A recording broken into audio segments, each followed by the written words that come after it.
धनंजय देशमुख आहेत। धनंजयजी, एक मोठी घडामोड, खरं तर इतक्या दिवसांपासूनचा लढा तुमचा जो आहे, न्यायासाठीचा लढा, तो सगळा महाराष्ट्र बघतोय आणि एबीपी माझा सुद्धा तुमच्या सगळ्यांचा आवाज बनतोय। आणि यापैकीच एक मोठी बातमी ती म्हणजे आरोपी म्हणून, प्रमुख आरोपी म्हणून आता वाल्मिक कराड याचा उल्लेख आरोपपत्रामध्ये करण्यात आलाय। आम्ही ज्या वेळेस ही घटना घडली त्यावेळेस माझे शब्द आहेत की ही संघटित गुन्हेगारीची टोळी आहे।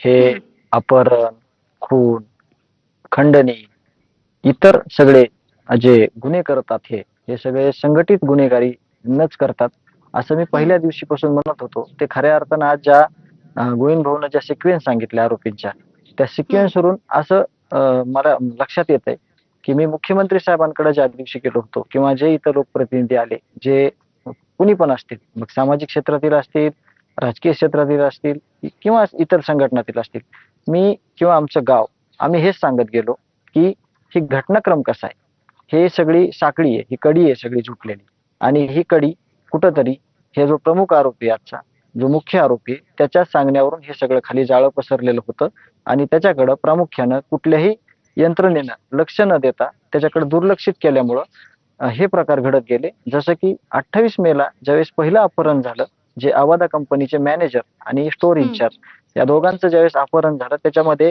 गुन्हा नोंद झाला, ते पुढं कुठल्याही पुढच्या गुन्ह्यामध्ये दिसून आले नाहीत, परंतु त्याचा तपास असा दाखवण्यात आला की जो इतर आरोपी आहे खाली त्याचा शोध आज देखील झालेला नाही आणि त्यावेळेस सुद्धा त्याचं नाव वगैरे आपल्या समोर आलेलं नव्हतं। आणि खऱ्या अर्थानं जे काय आम्ही मांडत होतो, जे काय आम्ही मागत होतो, न्यायाची भीक मागत होतो, त्याच्यामध्ये हे सगळं आम्हाला दिसत होतं, आम्ही सगळं बघत होतो आणि आम्ही हे सगळं अनुभवलं होतं की हे कशा प्रकारे जाळं पसरलंय। तरी देखील अजून ह्याच्यामध्ये ज्या गोष्टी समोर आल्यात त्याच्यापेक्षा सुद्धा अजून गोष्टी भयावह असणार आहेत अशी आमची खात्री आहे आणि हे अत्यंत चुकीच्या पद्धतीने यांनी सगळं हे जे जाळ हे पसरलेलं होतं।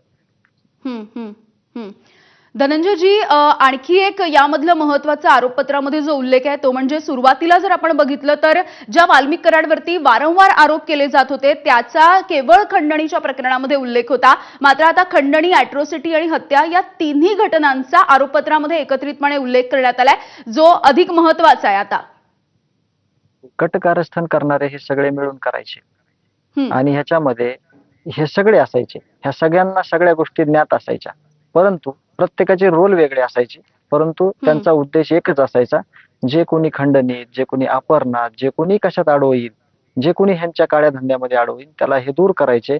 मग ते अपहरण असेल, खून असेल किंवा त्याला काही धमकावणे असेल किंवा हाफ मर्डर असेल, जीवघेणे हल्ले असतील, हे वेळोवेळी स्पष्ट झालेले।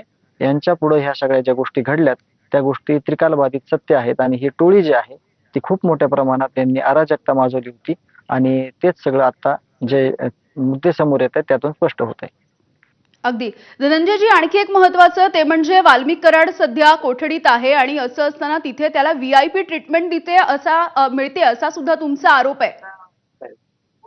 आम्ही पोलीस प्रशासनाला म्हणण्यापेक्षा जेल प्रशासनाला विनंती केली की प्रत्येक वेळेस आम्ही अर्ज देणे, त्याची तक्रार करणे, त्याच्यात वेळ घालवण्यापेक्षा आम्ही म्हणतोय ना, एकदा आम्ही पीडित आहेत, आम्ही म्हणतोय तर एकदा तुम्ही स्पष्टीकरण द्या, कुठलीही काही तिथं गुन्हेगारी होणार नाही, तुम्ही स्पष्टीकरण दिलं। आम्ही चांगलं काम करणाराला, आम्ही पीडित आहेत, चांगलं काम करणाऱ्याला आम्ही म्हणतोय की तुम्ही खूप चांगलं काम करतायत, ज्याने कर्तव्यात कसूर केलेला आहे त्याला पण आम्ही म्हणतोय की तुम्ही इथं चुकलात, इथं चूक तुम्ही करायला नव्हती पाहिजे, त्यांना देखील बोलतोय।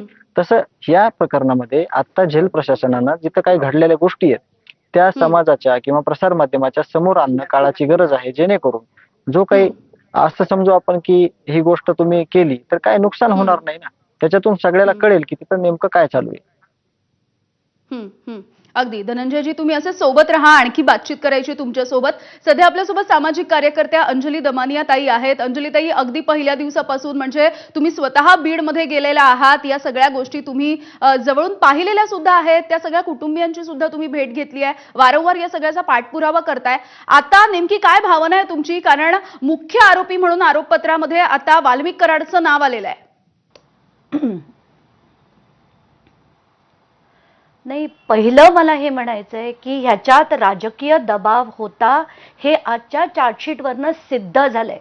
कारण पहिली जी त्यांनी त्या घटना ज्या वेगवेगळ्या केल्या की खंडणी वेगळी, खून हत्या वेगळी, अॅट्रॉसिटी वेगळी, हे जी वेगवेगळी प्रकरणं केली गेली ना, ती ऍक्च्युली राजकीय दबावामुळेच केली गेली.